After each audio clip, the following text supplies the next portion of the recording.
Imagine for a moment an algorithm deciding who lives and who dies. Not a soldier, not a pilot, not a general, but a piece of code, processing data faster than any human ever could, marking targets with cold mathematical precision.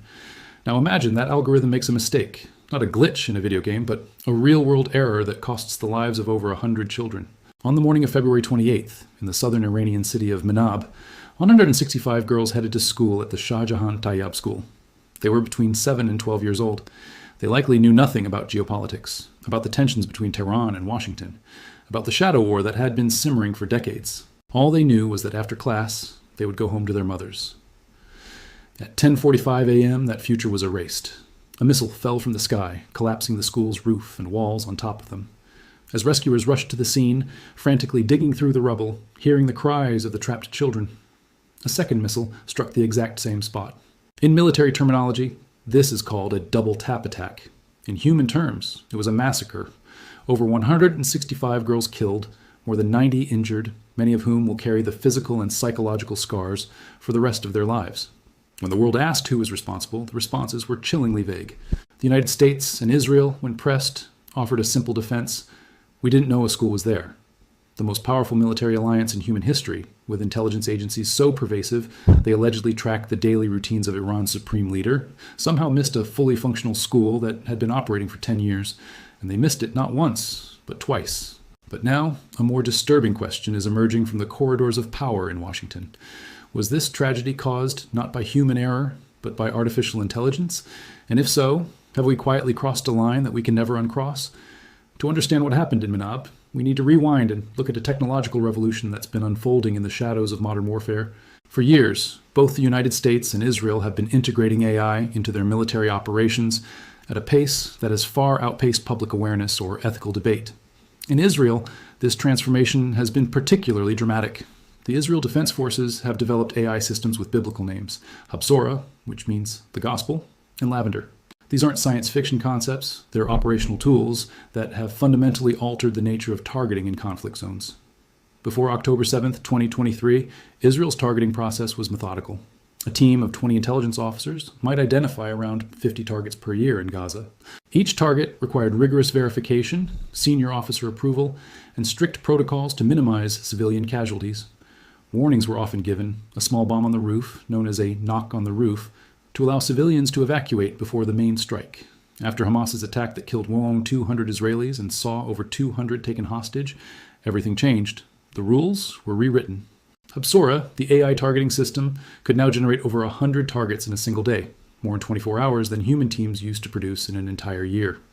Another AI, Lavender, began analyzing the phone records, social media activity, location history, and personal connections of millions of Palestinians, assigning each a score based on their perceived likelihood of militant involvement. The human role in this new system became disturbingly minimal. Intelligence officers reportedly had as little as 20 seconds to review each AI-generated target before approving a strike. The acceptable civilian casualty ratio was raised, first to 20 civilians per strike, then, for high-value targets, up to 100. In the space of 8 months, Israel dropped more bombs on Gaza than the United States did in 7 weeks of intense bombing during the Iraq War. The results were catastrophic. By mid-2024, over 80% of Gaza's universities had been destroyed. Schools, hospitals, and residential buildings lay in rubble. A London-based conflict monitoring organization found that in 136 separate strikes, an average of 15 civilians were killed per attack, amounting to over 15,000 Palestinian deaths, where AI had played a significant role in target selection. But Gaza was just the testing ground. The real question was whether this technology would be deployed on a larger stage against a more formidable adversary. Iran has long been the primary target of both U.S. and Israeli military planning. Its nuclear program, its ballistic missile arsenal, its network of proxies across the Middle East, all of these represent threats that Western intelligence agencies have spent decades trying to counter. Enter the Maven system. Originally developed by Google for the Pentagon, Project Maven uses AI to analyze drone footage and satellite imagery, identifying potential targets with a speed and scale impossible for human analysts. More recently, the system has been integrated with Claude AI, developed by Anthropic, and linked to Palantir's data analysis platforms. The Trump administration, eager to maximize military pressure on Iran, reportedly pushed for aggressive use of this AI targeting system in operations against Iranian military facilities. Which brings us back to Manab. The town sits on the Strait of Hormuz, one of the most strategically important waterways on the planet. 20 to 25% of the world's oil and liquefied natural gas passes through this narrow channel. Any disruption here sends shockwaves through global energy markets, affecting everything from gasoline prices in Toronto to heating costs in London. Within Manab lies the Syed al-Shohada military complex, headquarters of the IRGC Navy's Asif Missile Brigade, a unit responsible for anti-ship operations that could, in theory, threaten the tankers that keep the global economy running. It is, without question, a legitimate military target. But adjacent to this complex, satellite imagery confirms, there was a school. Built in 2013, it was originally part of the military compound. By 2016, however, it had been physically separated from the military area. By 2018, civilians were clearly visible around the building, and playgrounds had been constructed for the girls who studied there. For 10 years, this building served as a primary school for local children. When the Tomahawk missiles struck on February 28th, they didn't hit the military complex, they hit the school twice. Tomahawks are sophisticated weapons, capable of being programmed with precise coordinates and, in their latest versions, even redirecting themselves in flight based on updated targeting data. They're supplied only to the United States, the United Kingdom, Japan, Australia, and the Netherlands, not to Israel. If a Tomahawk struck that school, it came from American forces. So what went wrong? The emerging theory, now under investigation by the U.S. Department of Justice and various congressional committees, is that artificial intelligence may have been responsible for selecting the target. The Maven system, integrated with Claude AI, would have been fed years of satellite imagery and intelligence data. Somewhere in that data, there was likely information showing the building as part of the military complex. What may have been missing, or what the AI may not have prioritized, was the updated information showing that the building had been converted to a civilian school years ago. AI systems, for all their sophistication, don't think like humans. They don't understand context in the way we do. They see patterns, correlations, and data points. If the system was trained to identify military infrastructure, and if the building matched certain characteristics from its training data, it may have flagged it as a high-value target.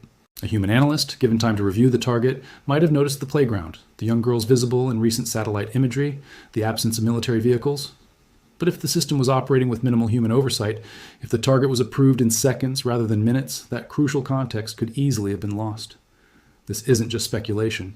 In another reported incident, U.S. or Israeli forces targeted a public park in Tehran called Police Park.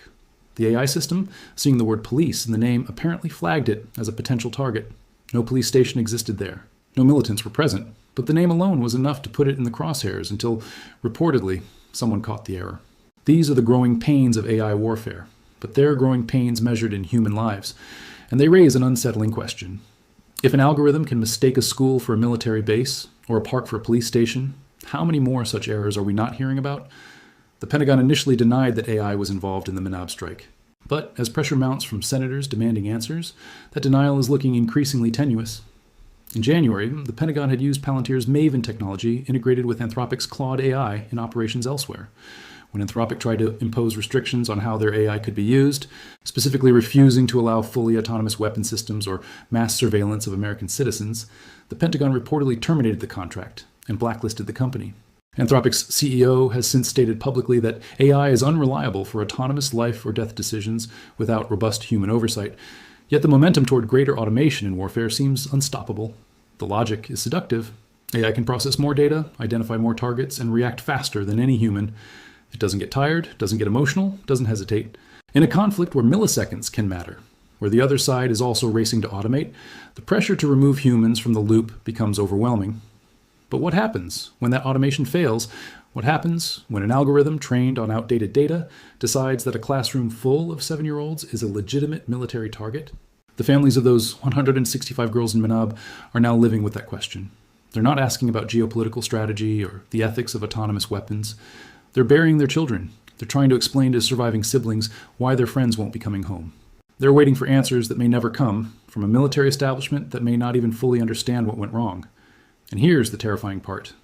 This is just the beginning. The AI systems used in Manab and Gaza are relatively primitive compared to what's coming. The next generation of autonomous weapons won't just recommend targets. They'll decide for themselves, launch for themselves, and possibly even learn from their mistakes. They'll operate at speeds beyond human comprehension, in domains from cyberspace to outer space, with consequences we can barely imagine. Some experts argue that AI could actually reduce civilian casualties by making targeting more precise. And in theory, they're right. A perfectly functioning AI system, fed with perfect data and operating under perfect human oversight, could minimize collateral damage in ways human pilots never could. But the key word here is perfect. And perfection, in the messy reality of warfare, is a fantasy. Data can be wrong or outdated. Oversight can be rushed or ignored. And AI systems, for all their sophistication, lack something fundamental. They don't understand what it means to be human. They don't know what it feels like to hold a child's hand, to worry about a loved one in a war zone, to experience the visceral horror of violence. They process information, but they don't comprehend consequences.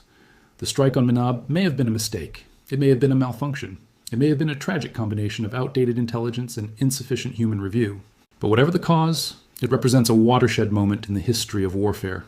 For the first time, we have to seriously ask whether an algorithm killed over 100 children. And if the answer is yes, we have to ask what comes next. Because this technology isn't going away. It's being developed in laboratories from Tel Aviv to Tokyo, from Washington to Wuhan. Every major military power is racing to integrate AI into their arsenals, driven by the same logic that drives all arms races. If we don't build it, they will. And in that race, the safeguards that might prevent another Manab, another school full of children turned to rubble by a machine's mistake, are often the first things to be sacrificed. The girls of Shah Jahan Tayyab School didn't know about AI. They didn't know about the Maven system or Tomahawk missiles, or the geopolitical tensions that turned their classroom into a target. They only knew that on a February morning, they went to school, and then the sky fell on them. Their deaths may or may not change the debate about autonomous weapons. They may or may not lead to new regulations, new safeguards, new protocols.